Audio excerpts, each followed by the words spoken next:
Jekk membru tal-gvern huwa mdaħħal f'rejat kriminali, din ma tkun xejn li f'daqqa ta' ħarta oħra għal min stenna l-aqwa kabinett fl-istorja.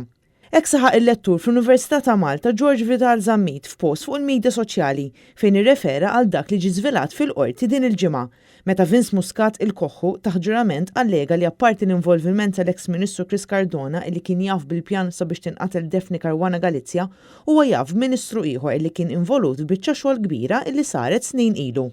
Fil-post tiegħu George Vital Zammit qal li bħalissa ninsabu f'sitwazzjoni surreali hekk kif hemm allegazzjoni li xi ħadd fl-eżekuttiv tal-Gvern Laburista kien kompliċi fir-reat kriminali li seta' kellu konsegwenzi gravi ħafna.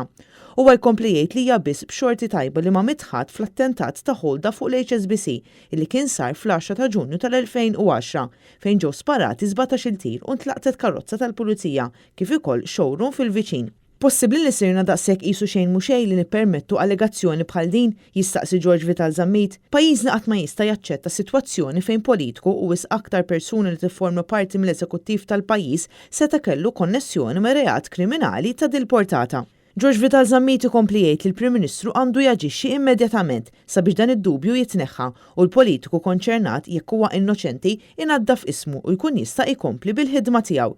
Jekk din mhix jeħlif qlajja bla bażi għandha ssir apoloġija lejn min qed jissemma. Iżda jekk membru tal-gvern huwa mdaħħal f'rejat bħal dan, din ma tkun xejn li f'daqqa ta' ħarta oħra għal min stenna l-aqwa kabinett fl-istorja, item jgħid Vital Zammit.